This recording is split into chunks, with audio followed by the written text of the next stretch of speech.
Good afternoon, everyone. The Sacramento City Council will please come to order. Would the clerk call the roll to establish a quorum? Thank you, Mayor. Councilmember Kaplan. Here. Councilmember Laloy absent this evening. Councilmember Talamontes. Here. Councilmember Valenzuela. Here. Councilmember Maple. Here. Vice Mayor Guerra. Here. Councilmember Jennings will be absent this evening. Mayor Pro Tem Fang. I am here. And Mayor Steinberg. I am here. First of all, let me turn over to Councilmember Valenzuela for the land acknowledgement and the Pledge of Allegiance. Thank you. Please rise if you are able for the opening acknowledgement in honor of Sacramento's indigenous people and tribal lands. To the original people of this land, the Nisenan people, the Southern Maidu, Valley and Plains Miwok, Patwin Wintun people, and the people of the Wilton Rancheria, Sacramento's only federally recognized tribe. May we acknowledge and honor the Native people who came before us and still walk beside us today on these ancestral lands by choosing to gather today in the active practice of acknowledgement and appreciation for Sacramento's indigenous people's history, contributions, and lives. Thank you. Now please salute and pledge. I pledge allegiance to the flag of the United States of America and to the republic for which it stands, one nation, under God, indivisible, with liberty and justice for all. So again, good afternoon to everyone, my colleagues, the city staff, most important, the members of the public. I want to apologize to the members of the public who've had to wait. We were supposed to start at 5, but the City Council has been engaged in intensive discussion through the committee, the committee process on a number of very, very important issues, and time ran over, and then we had a closed session. So we do appreciate your indulgence. Before we begin with the resolutions, since there's some people in the audience for different reasons, I want to announce that item 11 is going to be continued by the City Council for more discussion, for further discussion. So, Mr. City Auditor and Associate City Auditor, we're not going to take that up tonight. Let's now move to the special presentations, and I turn it over first to Councilmember Kaplan. Thank you, Mayor, and thank you to my fellow City Council members. It is an honor tonight to recognize our North Natomas Little League senior team. They were North Natomas Little League was first established in 2004, and the senior team is the first North Natomas Little League softball team to win a state championship in any age group. They are also the first team to qualify for the regional national championships that took place in Missoula, Montana this past July. I agree with that baby. The team's coaches and parents drove over 900 miles to represent Northern California and compete with other teams in the West region, which included Hawaii, Arizona, Oregon, Nevada, Washington, and Southern California. Despite ending their all-star run at regionals with a 3-4 record, they made North Natomas and the city of Sacramento, Northern California, proud as they received the awards in the Cannon Arm and Lightning Foot series.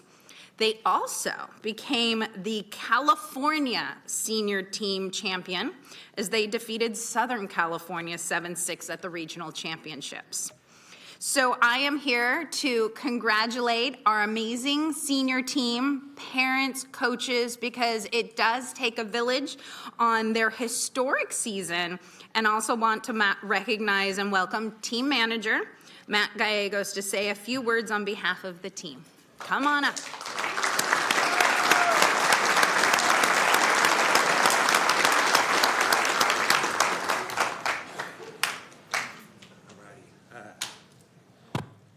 So real quick, can we just clap it up for him one more time?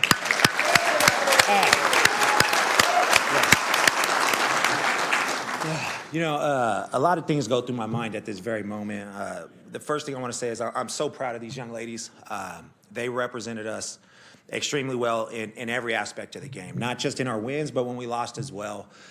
They were still positive, energetic, respectful, everything you would want and expect to see from your children. And they did a fantastic job with that. I want to give a round of applause to the coaching staff. They did a great job too. Really, without them, this wouldn't have happened. It was a whole effort of people to make this happen, families included. Yeah, where do you start? The team themselves, they just an incredible showing out there. You know, I've been coaching a long time, and this is the farthest I've ever been, and it's something that just really hits me deep in my heart. And I think that I think in the moment it's really easy to lose sight of how big of a deal this really was. But gosh, man, it was such a huge deal. It was so much fun, and I'm so proud of everything we were able to do. The resiliency, the grit, the strength of our players carried us a long way. And so with that, I just want to say thank you guys for sharing that experience with me, because without you guys, this is your team, we don't have anything. So congratulations to you guys. Good job, players. So at this time, I want to welcome the team and the girls. We can come up front. I've got a resolution. We can take some pictures. Curly?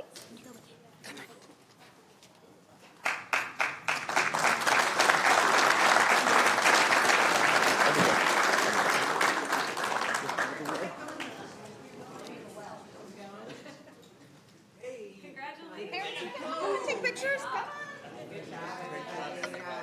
We're really proud of you. We're really proud of you. You make Sacramento proud. Okay, this is good. Is that very wise?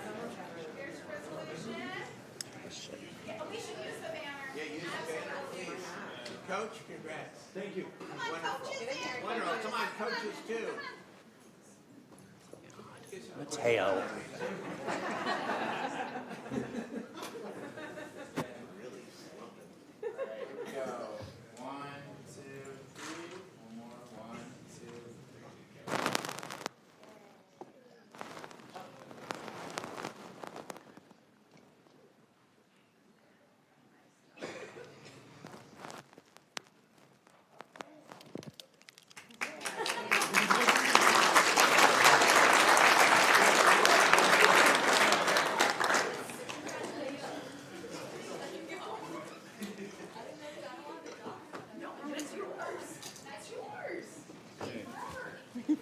Now that is a great way to start a city council meeting. Absolutely. Okay. Let us now move to item number 2, presentation number 2, recognizing National Farmers Market Week.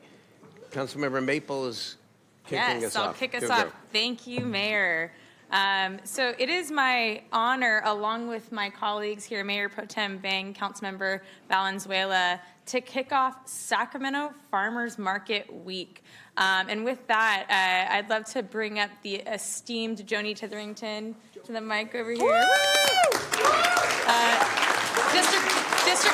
District 5 resident, longtime Oak Park community member, one of the original founders of the Oak Park Neighborhood Association, and on and on and on and on, and the founder of the Oak Park Farmers Market. So I'm going to say a few words, pass it on to my colleagues, and then we'll pass it to you. But I just wanted to note on this, people might say, oh, farmers markets, what's the value in that? Well, we know the value in that, especially in the neighborhoods that we represent, and a lot of folks on this council. We know that farmers markets are a vital resource to our community members and to our neighborhoods, and it's something that is a vital resource in my life as well. And I just want to acknowledge the work that you've done and to put into this. We know, for those who may not know, the Oak Park Farmers Market operated for many years. It went away for a short period of time. And in that period of time, this woman right here literally moved mountains. Was able to secure funding from our state assembly member, Kevin McCarty. We thank him for his contribution, $500,000 to the Oak Park Farmers Market to get it restarted. Woo! But you know, I don't know if you know this, but it takes a long time to get money from the state. They'll write you a big check and they'll take a photo with you, but sometimes it takes sometimes a couple of years to actually get that check in the mail. And so, but that didn't deter Joni. I resemble that remark, by the way. That didn't deter Joni. What she did and said, we can't wait. We can't wait for this to happen. We don't know if this is going to happen in 6 months or a year. So what she did was she called around and she made phone calls and she said, I want you to give me $10,000. I want you to give me $50,000. I want you to give me $5,000, $500, whatever you got.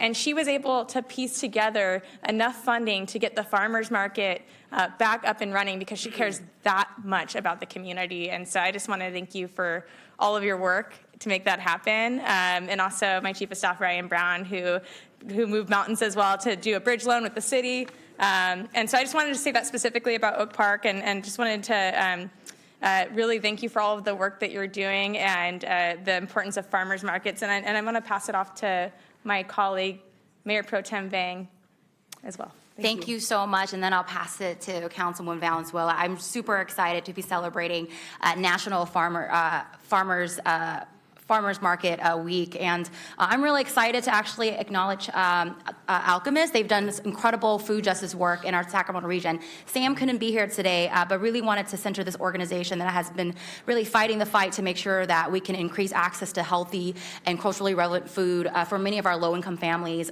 in neighborhoods like Oak Park that Councilwoman Maple represents. They do incredible training programs, really to train food entrepreneurs, providing lots of opportunity. But one thing in particular that I love about Alchemist is making sure that our farmers market is actually accessible for low-income communities, and making sure that families with EBT can actually access and buy fresh produce at these farmers market. And so from our office, we're going to be recognizing Alchemist. But in that spirit, you heard a little bit earlier from Councilwoman Maple that her district received $500,000 to help with the Oak Park Farmers Market. I just wanted to make an announcement that Assemblymember Stephanie Nguyen was able to also secure $500,000 for us to launch the Meadowview Farmers Market. So we're super excited about that. I wanted to officially announce that today, and so look out for emails and community meetings that's going to be happening to make sure that we include community as part of this process as we launch the Meadowview Farmers Market. And I'll pass the mic to Councilwoman Valenzuela. As I knocked my microphone off. Hi, Joni. It's so great to be celebrating this month. Some of you know that I got some of my earlier organizing starts in urban agriculture, helping build gardens in North and South Sacramento, which is how I met some of these amazing folks when we were in early Building Healthy Community Days, trying to figure out how to make food access happen in these neighborhoods. And Joni was such a force for nature, as were so many others. Amber Stott for the Food Literacy Center, and just so many that I can't even begin to name here. But farmers markets are incredible ways to fill the food access gap. A lot of parts of District 4, as many people think of downtown as super privileged, we have a lot of food deserts down here. And if it wasn't for the farmers markets organized by the Downtown Partnership or the farmers market under the freeway, my goodness, the number of calls I got when that farmers market left when construction started, you will not believe. I think I blew up Dan Best's inbox once a month for a year, being like, you're coming back, right? When the construction's done, you're coming back. And when it came back, to just see the community really appreciate and embrace it, because it's a critical food access point. We get to know our farmers, we get to know where our food comes from, and we get to support, but they don't happen without people organizing them, and they don't happen without people really fighting for those resources and making sure the glue stays together. So really want to appreciate all you and so many others have done. And just want a reminder, as Mayor Pro Tem Vang just said, there are so many resources around using EBT at farmers markets now, and I just really want to commend. I know it can be an administrative nightmare, but anybody who helps make that happen is really making a difference. You can usually double your money if you cash in EBT at these markets, and it's just an incredible way to make those dollars stretch and really make sure that people have the food that they need, the healthy food that they need, and that our farmers have the support that they deserve. So without further ado, Joni, just really want to thank you for being here tonight. I know how busy you are, and just, really proud to see you here tonight and to be a part of giving you this resolution. Thank you, Council. This kind of blows my hair back. When I got the phone call from Ryan that I would come today, it was quite an honor to be able to represent all the farmers markets in the Sacramento area. There are quite a few, but there is a need for food access and local food access, and that being for all folks that are hungry. We all eat. We all want to eat healthily, and we all want to be able to have access. And having the dollar-for-dollar match at the farmers market really does make the difference. My last year of operating the Oak Park Farmers Market, we did $56,000 in EBT for 1 day a week farmers market. That is absolutely telling in how much of a need that we have to ensure that our neighbors, our friends, our family have access to healthy food. So I want to thank you so much today for celebrating, Farmers Market Week here in Sacramento.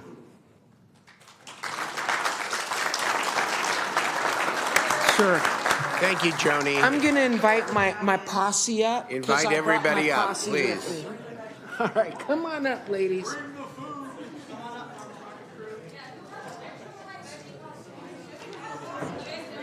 Oh my God, incredible. I'm so grateful. I'm grateful. Grateful. Actually, immediately regretted that. They dressed as fruit.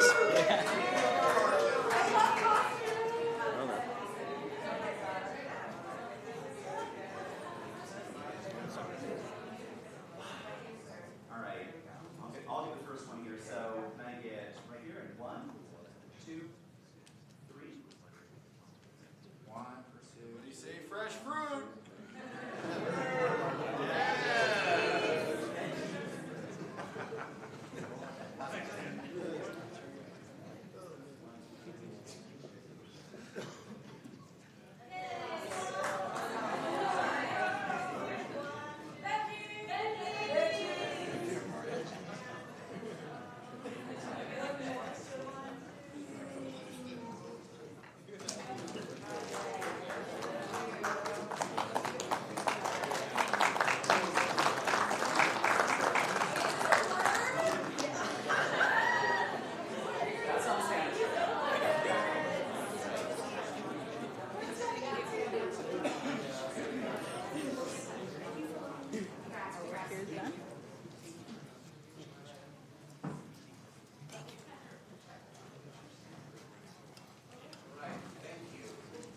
Thank you.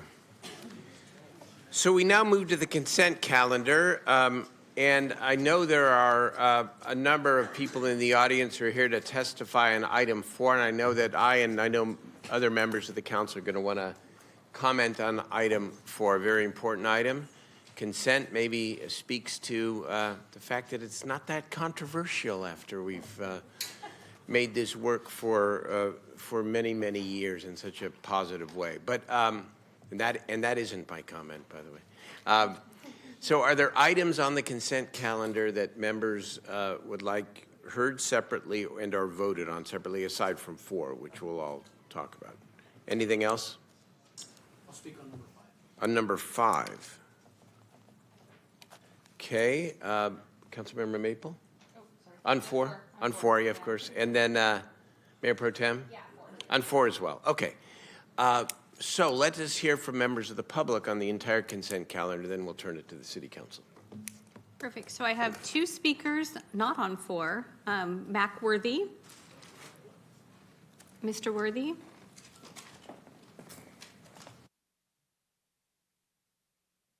Good afternoon, panel. Mainly to educate the people on capital improvement money. Those capital improvement is only to those that the city, state, and county own. That's where that money go to. You don't have nothing privately that you can put in there. Now, you had an opportunity to have investment in the city, but you choose to bring developers in instead of using a masterpiece of your assets in your property.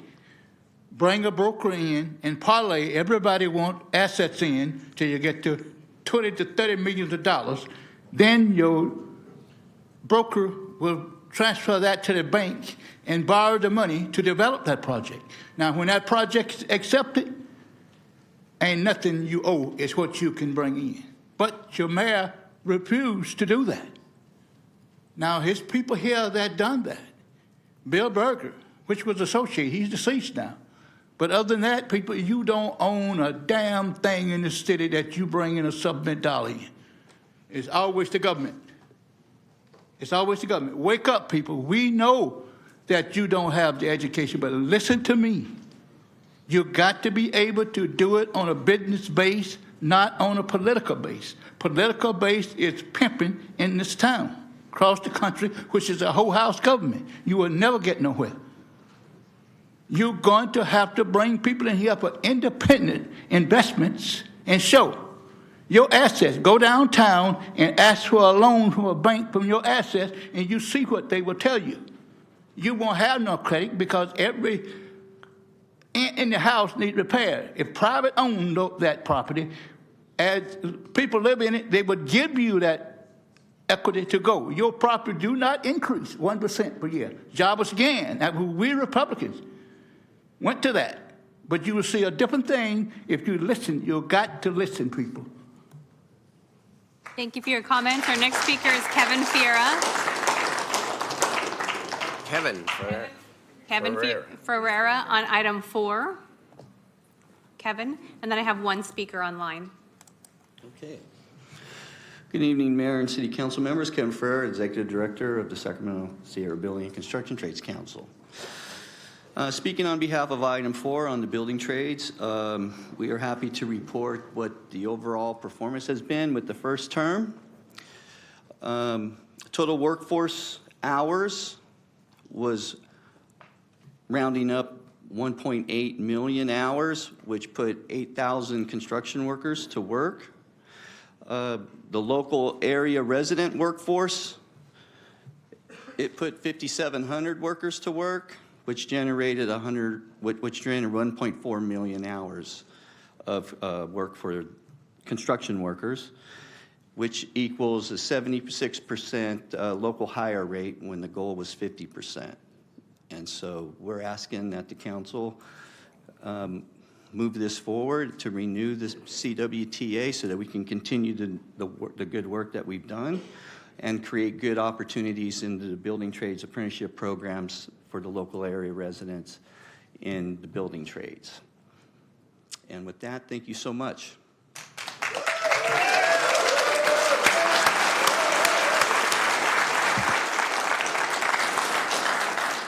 I have one final speaker, call-in user 1. Call-in user 1, if you'll unmute. Hello, yes. This is Lambert Davis, and I'm impressed with both speakers. Anything that'll benefit construction workers, I'm for it, because they're the ones that build it. And I study Mr. Worthy when he talks about business, because that's what I do. And I wanted to end by saying congratulations to that softball team. It's very difficult to win it all. People take Grant High School for granted, but congratulations to that softball team. And I saw where they won 7-6, so it wasn't easy. So they are to be commended, and I'm a huge fan of farmers markets. Thank you. Mayor, I have no more speakers on the consent calendar. All right, thank you. Let me now turn it over to the members. Vice Mayor Guerra. Thank you, Mr. Mayor. Let me first start with item 5. I want to thank our City Parks Department and also the folks at Bridge Network, Peggy Fava, over at the Elmo Slider Clubhouse, who have made the facility open to a place to help our young people in the area, and many of those who have gone in on the wrong path, who found themselves in trouble, some of them through the juvenile justice system, and then gave them an opportunity for help and helped them reconnect with the community and reconnect for a future. So I wanted to first thank that. And as you know, Mayor Steinberg, that the Elmo Slider Clubhouse, we remember the great Elmo Slider professor, educator from the community, also is the location of the Steinberg Room. And, a great expansion to the facility and making sure that we have a great place in Maxbury Park in the Avondale community. And the second item I would like to talk about is item number 4, which I think everybody else is also punched up to discuss. And to say that, I was very proud to be the maker of the motion of the CWTA when we first moved forward. We've seen the work that has occurred during COVID. We had people working. We had local hire. We were supporting our local not only local businesses, but our local workers, and making sure that we're upskilling our city so that folks have a skill and a craft and a trade that they could take anywhere they want with them. You can't take someone's education away from them. Very proud to have made that motion, and I'm proud to, Mr. Mayor, make the motion on the consent calendar to also renew this CWTA again. On this one, there could be co-seconds as far as I'm concerned. Okay, there we go. Very good. Thank you, Vice Mayor. Councilmember Maple. Thank you, Mayor. And I just want to say it was an honor to submit this proposal alongside Vice Mayor Guerra and how important this work is. I want to shout out, I see quite a few faces in here. I see the iron workers. I see OE3, yeah. I see the sheet metal workers, the cement masons, the plumbers and pipe fitters, and so many more. And too many to name. So, but I did IBEW. But I did want to call that out because these are the workers that do this work in our city every single day. They're building our buildings, they're building our housing, our roads, they make this city run. And so we're grateful for the work that you do. And so it was an honor to submit this proposal. And I just really wanted to thank our staff, Ryan Moore and the entire team. I heard that the negotiations went really well. And I think that really speaks to the amazing work of our staff and working in partnership with the building trade. So with that, just wanted to thank you and look forward to supporting this. Thank you. Councilmember Kaplan. Thank you, Mayor.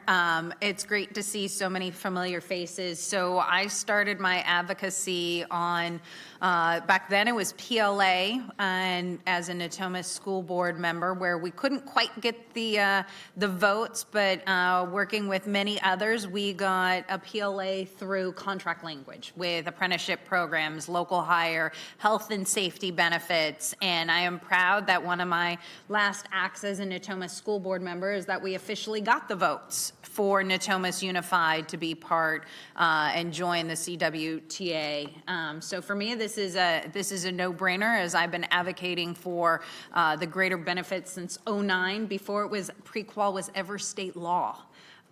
So it's good to see that the city of Sacramento is doing this. And again, I want to also echo thanking staff, because I know when this was first implemented at the city, there was hesitation. And seeing how something can work out and how we grow when we have that hesitation work into, okay, we can make this work for the benefit of the city. I really want to appreciate staff being open and having successful negotiations in this. Thank you. Councilmember Talamantes. Thank you, Mayor. So my uncle, Theo Julian, is a retired labor local, 185. And every year for the last 25, 30 years, for Christmas, he'd bring home his union calendar that showed all the work and all the projects that they had worked on. And he'd be really excited to be featured in it. And it was just an honor for him. He's like, I helped build that. I helped do that. I helped do this. And it was an honor for him to share with our family. And I think that what excites me most about the CWTA is the fact that the workers of Sacramento are going to be able to drive by these projects, see these projects, enjoy these projects, and say, I helped do that. And that's an honor for every Sacramentan and every single union worker and every single person that's going to do business with the city of Sacramento. So I support project labor agreements, always have, always will, and I'm honored to vote yes.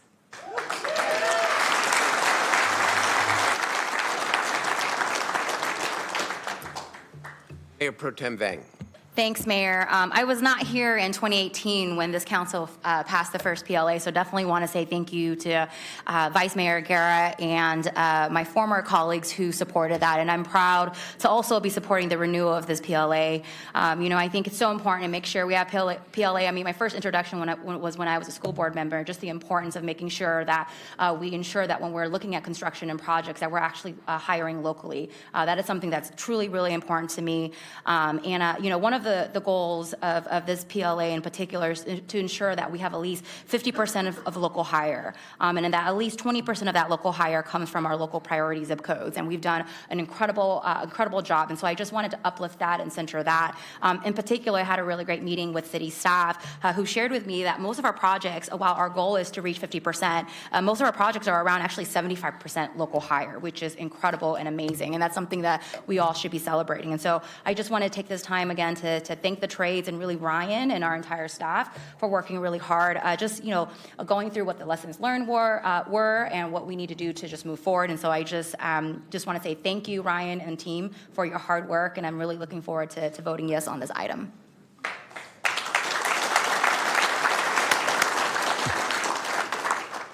Councilmember Valenzuela. Thank you, Mayor, and thank you, everybody, for coming out tonight just to stress the who behind the what here in terms of a project labor agreement. It's just so nice to be able to look out and see actual faces and of individuals whose lives and families and are taken care of because we made a choice to prioritize the people whose literal hands and skills make these projects work over bottom lines. That we recognize that investing in our people is honestly the best investment we can ever make. So I'm really excited. Like Mayor Pro Tem Bang, I didn't get to vote on the first one, so I'm glad that I can be here to vote on this, and just really want to thank staff as well for including 95818. I have CV Circle, New Helvetia in my district, and a lot of you are probably familiar with these buildings, and we have been doing so much to try to just layer that community with support, and there's no better end to poverty than having access to a high quality job and those apprenticeship opportunities. So really excited to support this today and looking forward to keep working with the trades to ensure it's successful for many years to come. Thank you. Thank you. So I'm going to save most of my comments for item 4, but I want to speak on item 5 too, just as a point of privilege. Vice Mayor Gatta, you sort of brought back a memory for me. Elmo Slider was a great Sacramentan and a mentor of mine. And when I was a young council member, this was a guy who grew up in Avondale, and then got his education, went to Stanford, could have lived anywhere anywhere in California that he wanted, and moved back to Avondale in Glen Elder because he wanted the kids of that neighborhood to have the same opportunities he had. And he was the inspiration for me, really to see the importance of investing in paying attention to all of our neighborhoods in the city. And I'm just glad you mentioned him and that this is on the calendar. He passed away too early in life, but I'll always remember him. So thank you for that opportunity. Appreciate it. Now, item 4. I get to get the last word here. I want to thank all my colleagues, first of all, Vice Mayor and Councilmember Maple and all the members who, Talamantes, Capella, everyone, for seconding the motions and for helping to champion this very, very important measure. I want to thank Ryan Moore as well. Everybody reported that you did a very professional job in negotiating what could be controversial or difficult, so thank you. And Kevin Ferreira, you and the Sacramento Sierra Building Trades, you have stood tall. You have worked so well with the city, and you have made this success and have brought this home. So to you and all of the members, I am grateful. This is amazing that this is on a consent calendar, and it's going to be, I assume, an 8-0 vote here tonight. And I just want to end by speaking about progress and how we define progress, because sometimes we get so caught up in the negativity that we do not celebrate progress. 5 years ago, was it 5 years ago? 5 years ago, this was a nail biter and a very, very challenging thing to negotiate. And even though there was strong majority on the city council, it was not unanimous. And there was significant opposition, and we prevailed. And the key was you and the city proved that this is the right way to go. We're a labor town. And, just say that's, sounds political, but it's so far beyond politics. It means we value organized labor because it more often than not provides the better prospect for men and women to lead better lives, higher wages, health benefits, retirement security. And for the city, by the way, with PLAs, we get the certainty of knowing that a project is going to get done timely and with quality. And if you want a real-life example of that, let's go back to that very difficult time when Hamilton almost didn't come to Sacramento. But in part because we had a PLA, the Community Center Theater, everybody was all in to get that project done timely, and it got done. And it was a proud moment for the city. So this is easy now, but I think it's important to remember that it wasn't so easy 5 years ago. Even more to celebrate here tonight, and congratulations to everybody. What's that? Sure, whatever you want. Sure, I'd be happy to do that, to hold a sign. Absolutely. Yes, what the heck? Mayor, very quickly here, we absolutely want to thank Kevin and Ryan for all the work And the too. city attorney's office? City Attorney's Office, Jim Gore. And the city attorneys, I'm sorry. Thank you because this. Jen Gore. Jen Gore, because this takes some really good and smart lawyering to get this right. So Howard, thank you, and thank you, Jen and Susanna, for making this happen as well. Thank you. Let's take a photo. You want to vote first? Oh, no, we better vote. Let's vote. All right, hold on. Let's vote first. Okay, all in favor, please say aye. Aye. Oppose, abstain, it passes unanimously. Okay.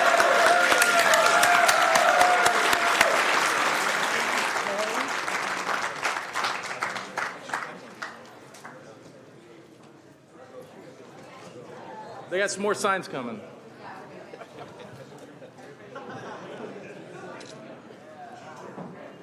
Oh, nice. 118. Iron workers. Nice. Nick, that one ain't good, huh? Say CWTA. Thanks, you guys. Yeah. You guys are awesome. Thank you. Thank you.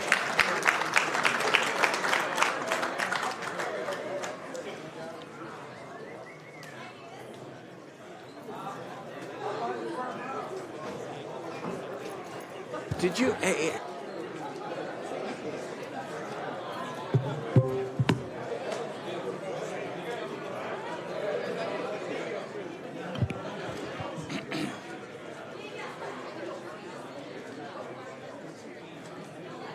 Let's take just a second. We'll, as folks. Got one for our office. Yes, I got you.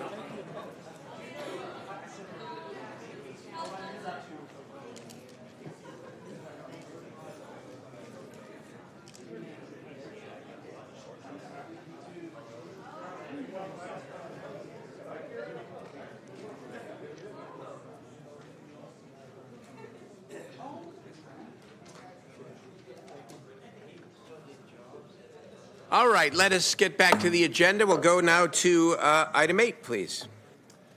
Thank you, Mayor. Good evening, members of City Council. I'm Sean DeCourcy, Preservation Director, and I'm pleased to present item number 8, the Sacramento Shops Historic District Plan and Ordinance Amendment. The Sacramento Shops Historic District is on the verge of a rebirth as the cultural and entertainment heart of the rail yards planning area. This area will double the size of downtown Sacramento when it is fully built out. To facilitate rehabilitation and redevelopment of the historic district, staff has worked with the property owner, Downtown Rail Yard Ventures, to finalize the historic district plan and the administrative amendment to the historic district. The Preservation Commission recommended approval by the City Council at their June meeting. The historic district plan satisfies a mitigation measure in the 2016 Rail Yard Specific Plan EIR, and the ordinance amendments are consistent with the National Register nomination that will make the historic buildings eligible for federal rehabilitation tax credits. Staff recommends the council approve the historic district plan and the administrative changes to the district contained in the ordinances attached to your staff report. This concludes my comments on this item, and I can answer any questions you may have. I'm sorry, Council, do we have public testimony first? Yes, I have one speaker on this item, Mac Worthy.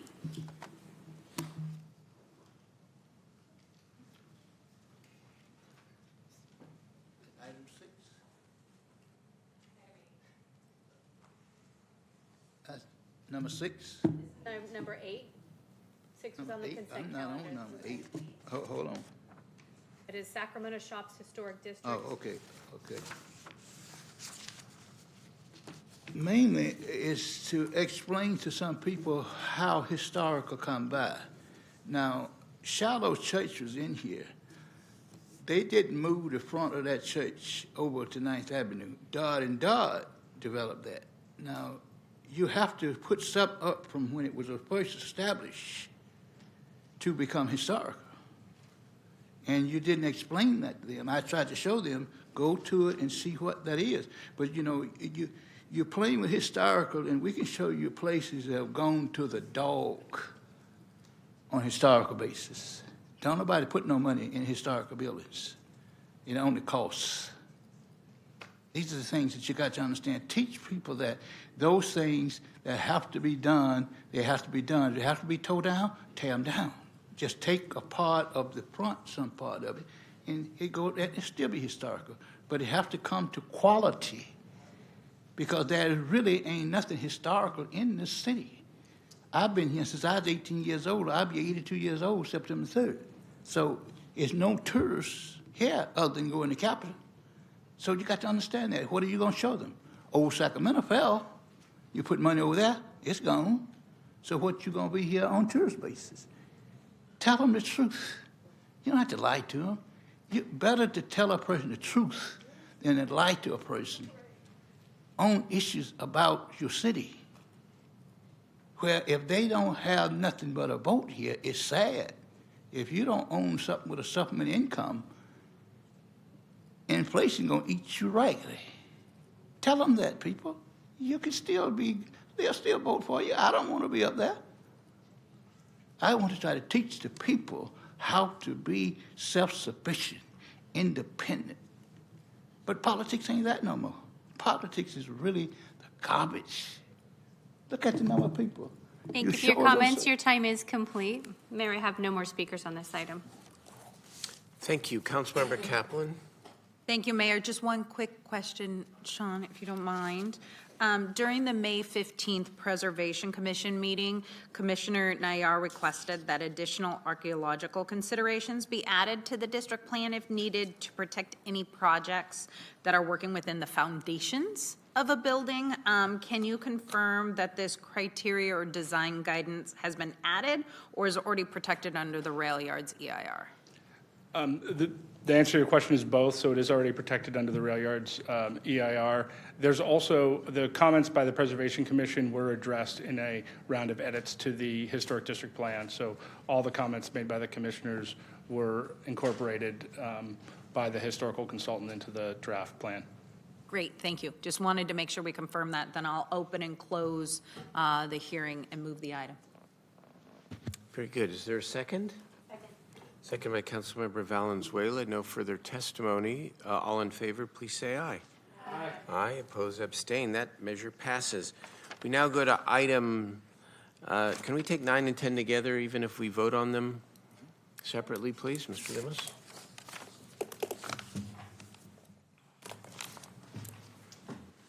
Good evening, Mayor Steinberg and council members. My name is Peter Lemos. I'm the Code and Housing Enforcement Chief for your Community Development Department. Here today to present item 9 and 10 currently, but yes, please vote on them separately. The items before you are the neighborhood code compliance and housing dangerous building case fees and penalties for special assessments and or personal obligations. We'll start with item 9. Item 9 is the housing and dangerous building case fees report, as lists amended a total of 201 properties with a total of $236,865.05 of unpaid fees scheduled for liens against the property. 14 of the properties listed in your Exhibit A of the staff report have been removed from the report and are identified in line numbers 29, 105, 106, 116, 124, 141, 145 through 147, 187, 195, 221, 239, 243, 259, and 282. For item number 10, the Community Development Department Administrative Penalties and Neighborhood Code Compliance Fees staff reports list an amended total of 360 properties with a sum of $1,204,841.49 of unpaid fees and penalties scheduled for special assessment and or personal obligations against the property. 22 of those properties have been removed from your Exhibit A. Those item numbers are 27, 29, 31, 115, 213, 257, 267, 269, 294, 343, 344, 350, 368 through 369, 404 through 406, 484 through 488, 495, 540 through 542, 573, 574, 604, 652, 666, 667, 673, 688, and 489. Staff recommends the City Council adopt the two resolutions separately as amended to allow the city to collect the unpaid fees by placing special assessment, levies, and/or personal obligations upon the properties. That concludes my presentation.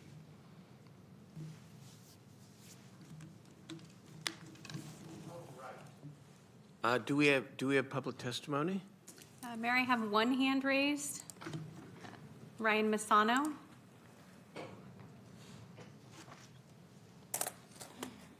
Yes, can you hear me? We can. Good. We'll try to see if we can avoid getting cut off as we've been done dozens of times. I'm Ryan Misano with MisanoNews.com. On this item, it is not the government's job to be taxing and placing liens. This is the community's job to take care of a lot of these problems. The government, as Mac Worthy said on an earlier item, is doing too much. On history, that's the private citizen's job. That's not your job. You don't even do the history, right? Because you don't know it. On this, when it comes to people who are behind in their fees and stuff, and God knows we face enough fees and taxes. I've never heard the council or the government ever talk about reducing taxes and fees. It's always increasing them. And, the citizens are having their property stolen from them constantly. And so when the private sector, as Mac Worthy said very capably earlier, is strong and thriving, then our community will be strong and thriving. But right now, the city of Sacramento is being looted and pillaged by the elites, as you can tell by looking around at the tent cities, while the lower classes are in the worst shape they've ever been in. So this is not anything to celebrate, and it's great. The laborers are doing great. That's wonderful. But, a person able to make enough to support a wife and children on one income is almost impossible in Sacramento and elsewhere. That's something that needs to be addressed, and I never hear you talking about it. So, this is nothing to be happy about. These cities, this agenda that's being done, we will never tax our way to prosperity. It's never happened before. It will never happen in the future. So until that's addressed and power is returned to the private citizens where it belongs, not to an overreaching government, these problems will not only continue, they will grow bigger. Thank you. Give your comments. Mayor, I have no more speakers. All right, Vice Mayor Guerra. Thank you, Mr. Mayor. First I would just want to thank, Peter and your team for being out in the field and addressing some of these issues on dangerous building and code of compliances. I do have an issue that I'd like to make sure your staff follow up regarding a building on 71st Street and trying to work with the property owner. The property owner wants to work with code enforcement on it. I believe it's 5645 71st, but I can't remember the exact address, but I do want to make sure that we're helping with compliance and finding the right solutions. With that, Mr. Mayor, I'd like to move item, I believe it's 9 and 10 separately. Open and close the public hearing on item 9 and move the item, and open and close the public hearing on item 10 and move the item. It's moved and seconded on both items. Let's take item 9 first. All in favor, please say aye. Aye. Opposed, abstain. Item 10, all those in favor? Aye. Say aye. Aye. Opposed, abstain. That measure passes. Okay. Thank you, members. That concludes, do we need to continue item 11? No, it's just continued. Okay. So let's move to council comments, city manager's report, public comments on items not on the agenda. Why don't we take that first? Are there public comments on items not on the agenda? Yes, Mayor, I have 9 speakers not on the agenda. First is Mary Blazevich, Monica Madrid, Timothy Krupp, then Mac Worthy.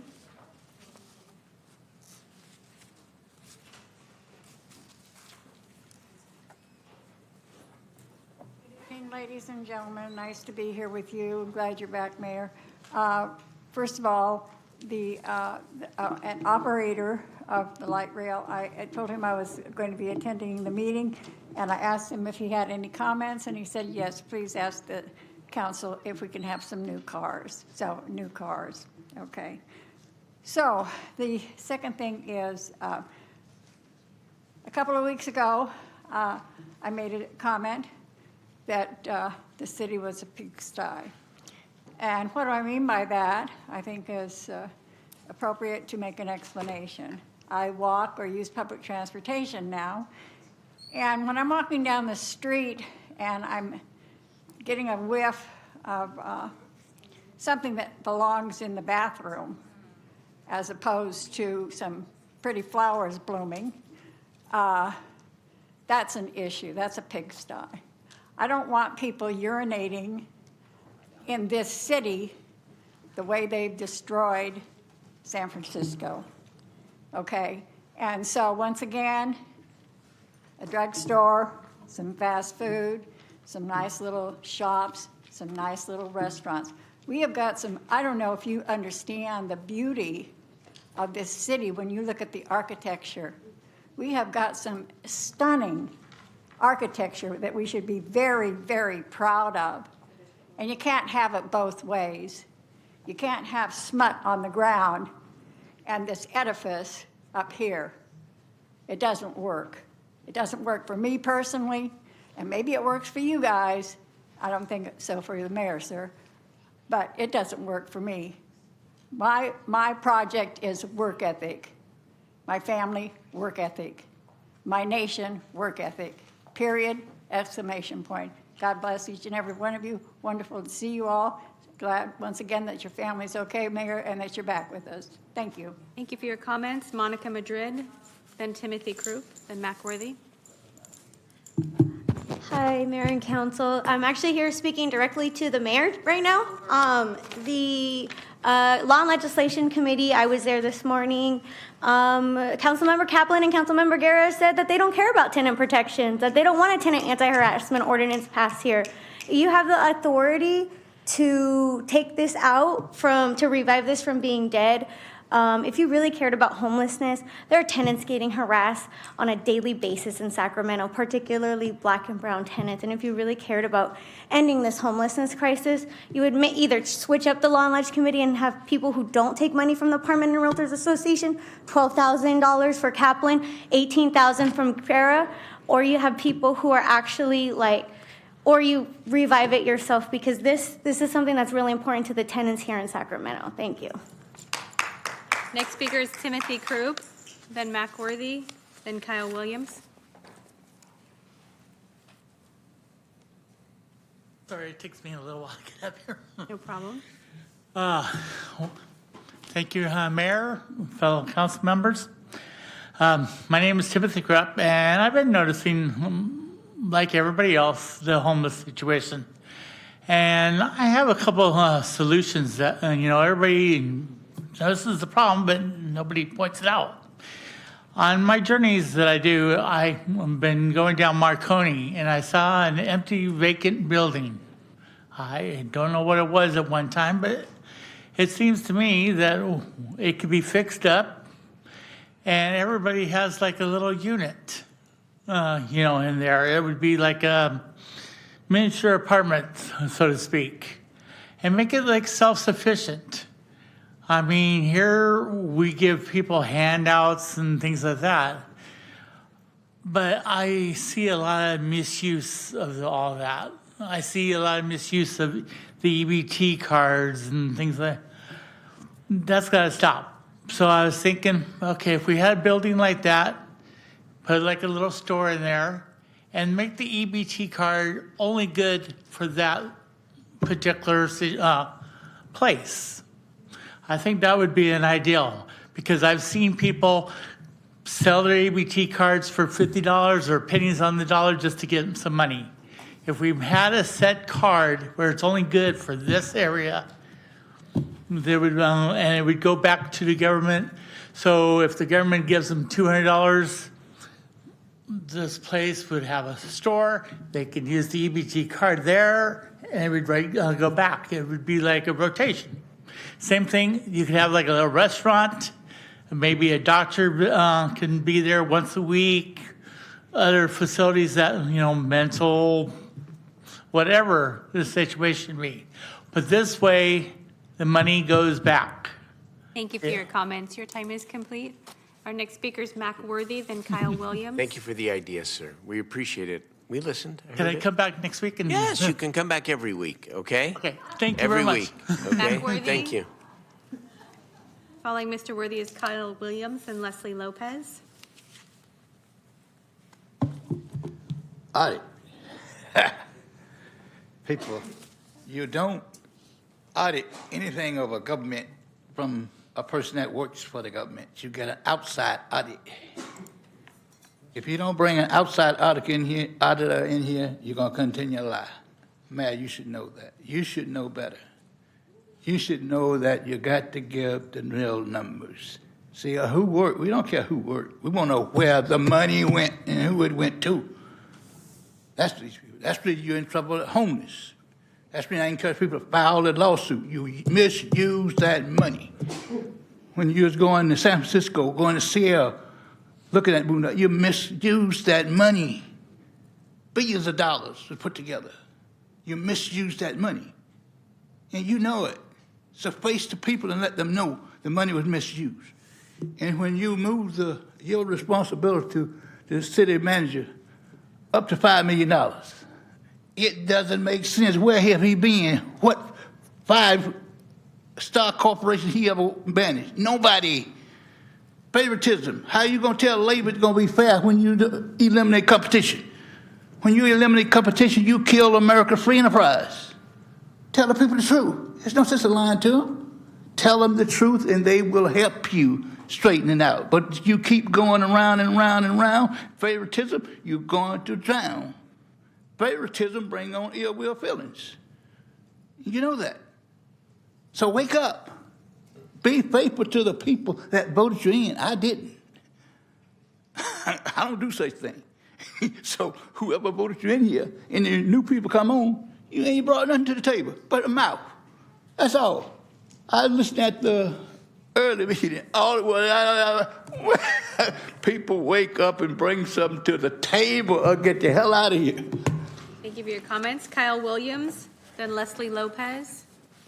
I don't see Kyle. Leslie Lopez. Following Leslie is Greg Wilson, Tracy Hall, then Aaron Sage.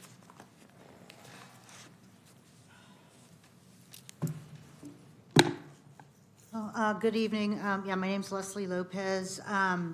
Just wanted to briefly share with you some experiences I've recently had with city staff, and just want to start off by saying I thank city staff. I think for the most part they do a really great job, but I've had a few situations lately that have left me really frustrated. One was in late June when I saw city staff doing something that in my mind was just inappropriate conduct. And I sent an email, and this was in late June. I got no response. I've sent 2 follow-up emails. The last one I just said, is somebody going to respond to me? I've still gotten no response. So, like I said, I'm just frustrated with that. Then in late July, I was out walking around downtown looking at the murals, beautiful murals. The city has some fantastic, fabulous art in town. As I was walking around, there were some tents blocking the sidewalk, and as I was making my way, working my way around the tents, a dog came up and bit me. I filed a report online to the 311 online, and I called, and the response I got was that animal control is very busy, and if I happen to notice the dog is injured or in distress, they might try and move it up on a priority. I love dogs, but that dog was not a priority to me. I didn't really care if it was distressed. I see I'm running out of time. I had another issue, but like I said, I love Sacramento. I think the city staff, for the most part, do a great job. But I was really frustrated, and I'd really like to see the city do a little better. Thank you. Ms. Lopez, I'll have somebody give you a call. We have your number here. Thank you. Appreciate Thank that. you. And next speaker is Greg Wilson, then Tracy Hall.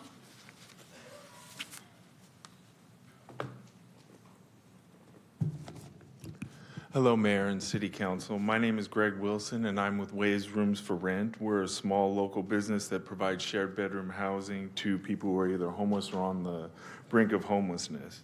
We're a vital bridge between the streets and or triage shelters and giving people the opportunity to get their lives straight while they're waiting for their Section 8 to come in. I'm here today to bring to your attention a situation we're having with the State of California Division of Care Compliance. And what's happened, we have several houses within Sacramento County, some within the city, some in surrounding areas. And we had an unsubstantiated report that we were operating an unlicensed care facility. The state has since visited one of our houses 3 times to question our tenants about whether they received unlicensed care. Of course, they don't. And they've told them this.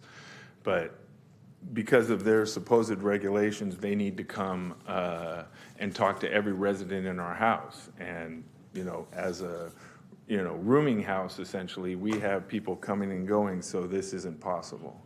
And so, they've threatened, one of the guys has come in and poked through our refrigerators. We've talked to their supervisor, and they say they have to come in and talk to every tenant.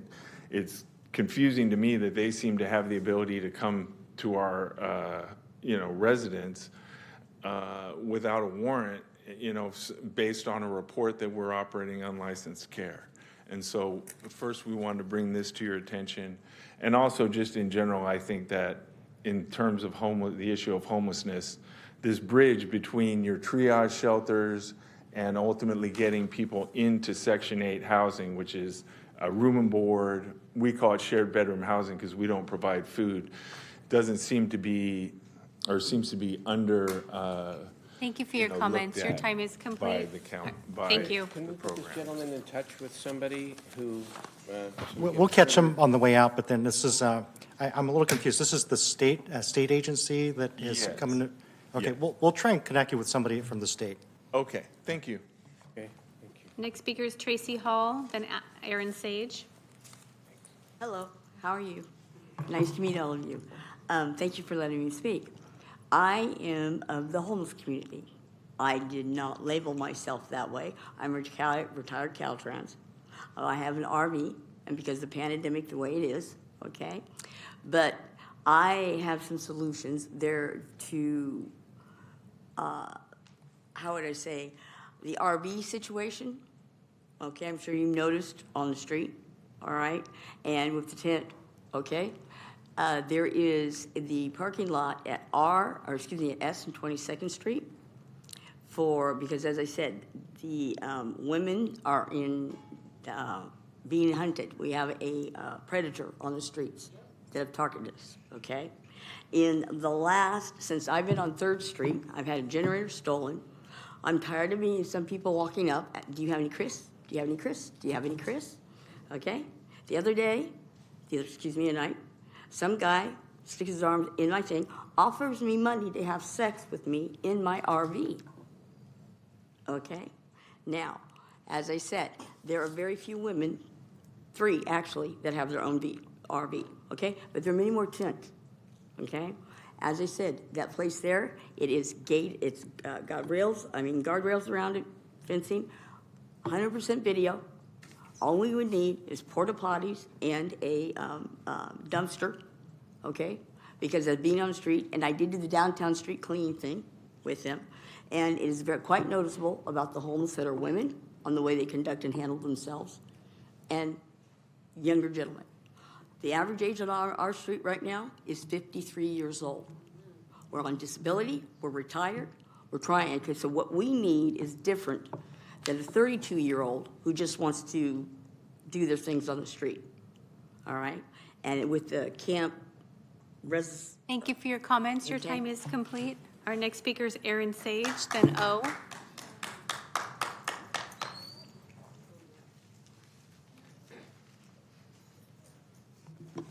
Hi, my name is Aaron Sage. I'm also homeless and disabled. I want to speak on the things that are not on this list. There's nothing I see that has to do anything with homeless. Looks like you guys are pushing for organized union, which I belonged to and did leave in good standing. I'd like to see solves for the homeless, such as care, nutrition, housing, employment, education. To see that, we get tools for people to understand what they're not knowing. Let's see. Instead of being policed, harassed by the police, private property confiscated and thrown away because you're told you're not allowed to have anything. I've asked them, what is the legal space we can have? There is no answer. 4 times, no answer. If they can tell me what I can have, then why can't they tell me what I can have? They told me there's no numbers, but I know that every single law has a measurement. What is that measurement? People can't follow things if they're not told things. Let's see. And there's a willingness of deception. There's harassment, intimidation. And this is by the police, who's supposed to be protecting the citizens and not policing them like dogs. They have one place in Miller Park, which is a concentration camp for adults to be told where they can do and where they can't do. You can be around 4 people, but you can't be around 6. Is there an insurrection? No, there are people talking to each other.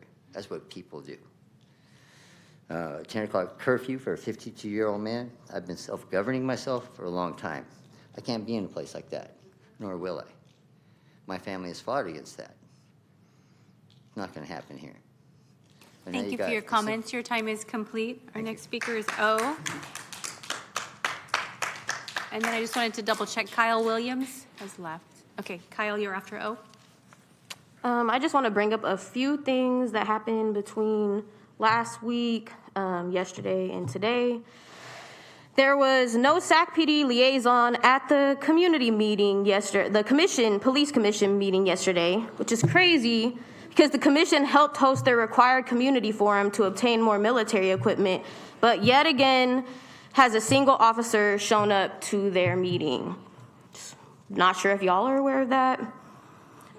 Katie Maple's proposal at Law and Ledge today was voted down, which supported to keep Black and brown families off the streets and protect both tenants and workers' rights. Says a lot when there's a literal council member down here trying to get something passed, and they had the room was filled, packed out. Majority of the public comment were all in favor of what she was trying to do, and yet we're still, let's wait, let's talk about it more when people are struggling and facing evictions. Dope.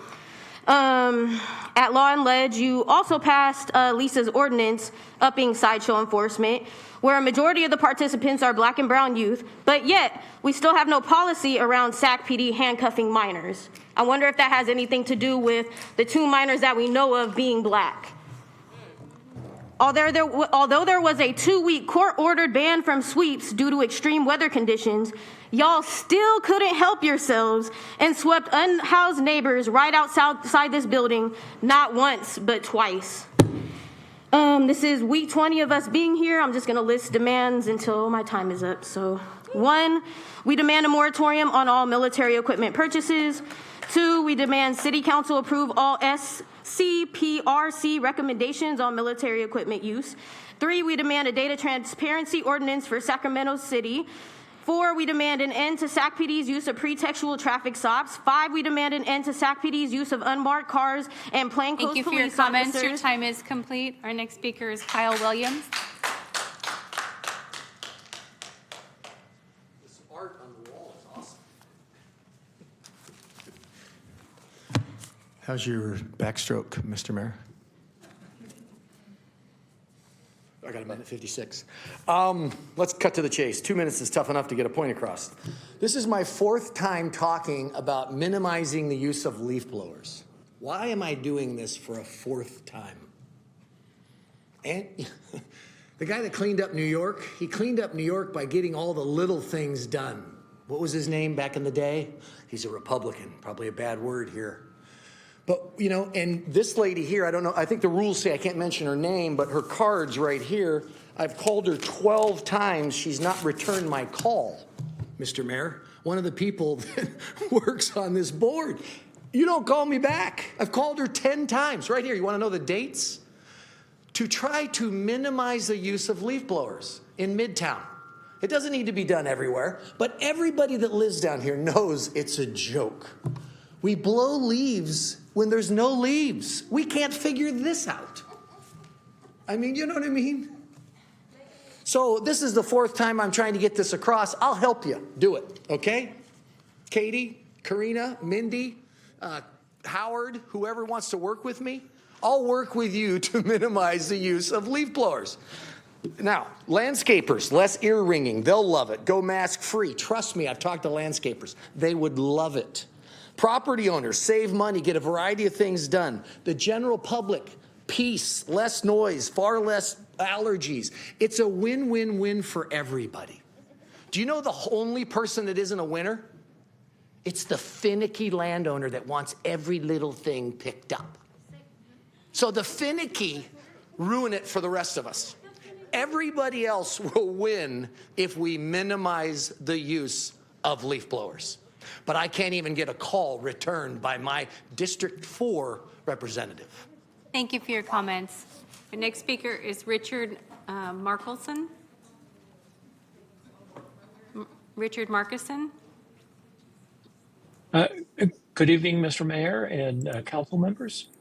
I've been a resident of District 7 for 37 years, and guess how long I've been looking forward to being able to ride my bike from Greenhaven Pocket to downtown, 37 years.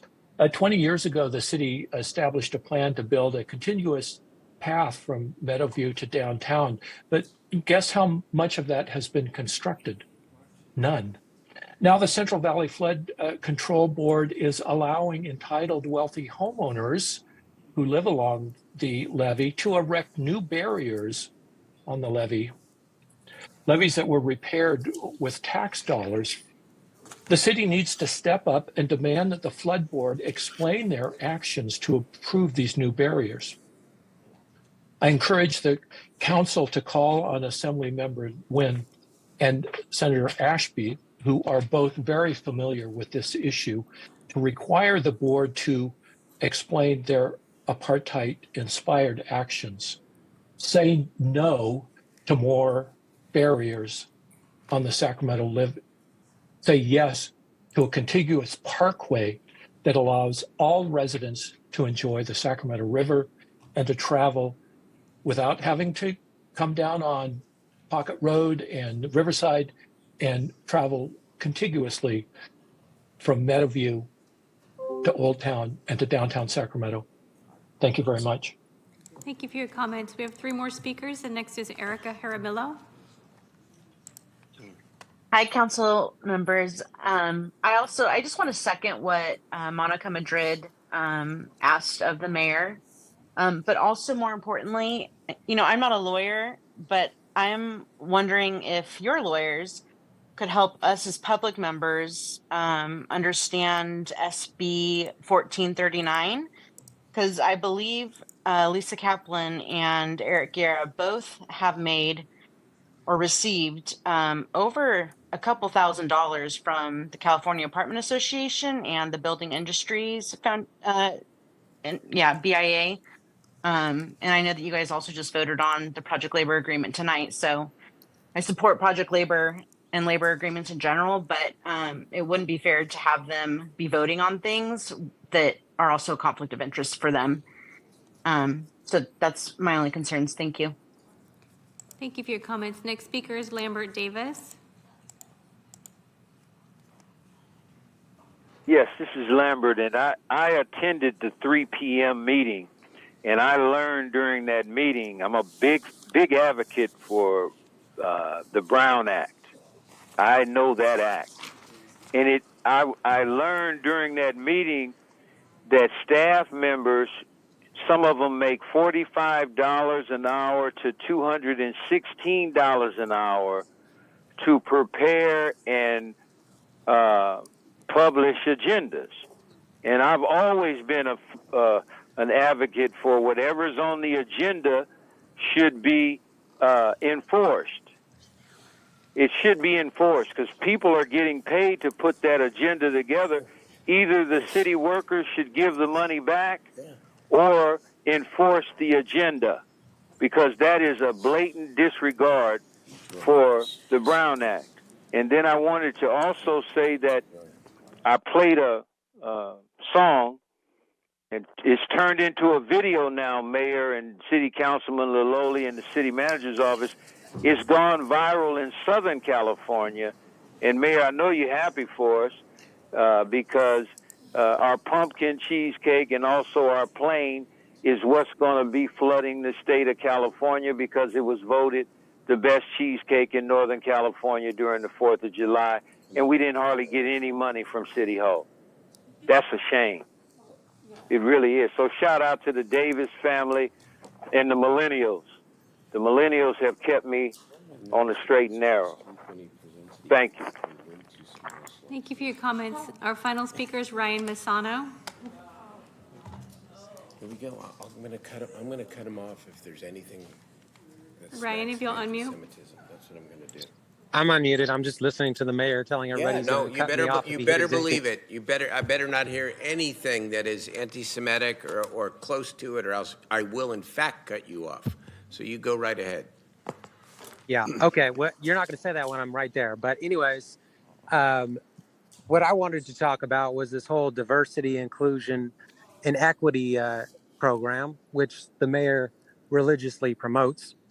And let's just go over a few facts, because we have people who come up there every single week talking about black and brown people are under attack. Well, white people make up 10% of the world's population. The population of California in 1950 was 90% white. Now, white children make up 19 to 25% of the population of California. That's a 71% decrease in about 73 years. That kind of sounds like genocide to me, according to the UN, which I don't even believe in. So, you know, all of this, and we won't even go into the crime statistics. We need to ask why it is that we go to Sacramento, we cannot find the violent crime, rape, and murder rates by race. Why is that, Mayor? Can you explain that to me? Cut him off. This is racist. It has no place in the public discourse. Cut him off. Cut him off. Quit calling here. We don't want you. No. Period. Done. He's done. He was spouting racist tropes and stereotypes that have no place in the civic discourse. That people of color rape more. I've heard it. We heard it from a former presidential candidate once, a president. I'm not doing it here. You want to have a debate about the issues? Excuse me, Mr. Worthy, you can leave. You can leave here too. You're out of order. We want to have a civil discourse and debate about issues. We'll have it, but we're not having racist tropes here. Go ahead, Mindy. I have no more speakers. Point of order, Mr. Worthy. I'm going to ask you to leave if you don't stop shouting out from the audience. Stop. Stop. Next, Mr. Let's call the members here. Next speaker is Councilmember Valenzuela. Thank you. Just for council comments, just wanted to announce that we have a good thing happening tomorrow, right, Mayor, with the groundbreaking for Broadway Complete Streets at 9 a.m. So I both wanted to say, yay, that's happening, and also let the public know, because as all of those who've lived in downtown know, as much as we love these improvements, they can be incredibly disruptive. So please, if you haven't signed up for project updates, you can follow our social media, but you can also just Google Broadway Complete Streets Project, and there is a link under community engagement where you can sign up to get email updates so that you don't inadvertently trip into a big construction zone when you're trying to patronize businesses and can navigate appropriately. And then my second announcement is just to say that the fire station at Station 1 on 6th and Q is having an open house this Saturday from 10 to noon. I hope folks will stop by and meet the team and see the firehouse. So thank you. Next, yes, please. Next speaker is Councilmember Kaplan. Thank you, Mayor. This Wednesday, tomorrow, we're having our Westlake Food Truck Mania from 5 to 8 p.m. There will be live music and a wine garden, as well as our partner with Sacramento Mofo. And then we have our District 1 movie night at the North Natomas Regional Park. The movie will begin at dusk. We're going to be watching Turning Red, free popcorn, water, and others for everybody. So come on out, bring your chairs and blankets and join us. And then we still have every Saturday, it's the One Natomas Farmers Market from 8:30 to 12:30. Also, uber more exciting is this Saturday, partnering with us is Jibe and Smud. We're going to have an electric ride and drive event, so come test everything out. And you can also, if you do, you get a $10 little card to use at the North Natomas Farmers Market. And then reminder, on August 26th, we're going to have the Outfit Outlet hosted by the Pink Posse from Summer at City Hall at North Natomas Regional Park. Thank you, Vice Mayor. Thank you, Mr. Mayor. First of all, I wanted to thank all the firefighters at Station 60 for responding to the fire over at the Oakey Park Open Space. I appreciate their immediate response, and unfortunately, we did have a neighbor who had part of their backyard catch on fire with that. With that, Mr. City Manager, one, I'd like to request that our Parks Department immediately go out and till the area. The grass has gotten bigger, and we have been tilling that land, but whatever frequency we need, it's not the first time we've had a fire there, which is why we went from mowing to tilling. But if we can have that occur, that'd be important. The other second thing is there's a lot of concern about people driving up there right now and using it as parking and the high brush, and there's fear from the neighbors that there may be another fire that could start. So if we could ask the Parks Department to make sure that they secure and chain the property so that we don't have the folks who are parking over there inadvertently start another fire. Last but not least, I also want to thank the Parks Department again for helping cobble together enough money to repair the Glenbrook tennis courts, and we will be having an opening event for that. The Glenbrook tennis courts have had their fair share of wear, and we had 2-inch wide gaps. So imagine a tennis ball hitting that on the cracks. And so, Mr. Mayor, if you'd like to come and practice your backswing, we welcome you this Saturday at the Glenbrook Park tennis courts. With that, thank you, Mr. City Manager, but with urgency, I would ask that we respond to the Oakey Park open space securing and then immediate abatement of all the high grass there. Thank you very much, Vice Mayor. Councilmember Maple. Thank you, Mayor.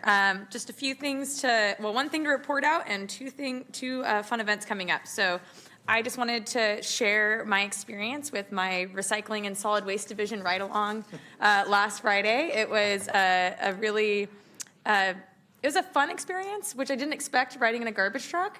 But it was also very informative. And I just wanted to really shout out our incredible staff, Victor Guerra, who has been with the department for 23 years.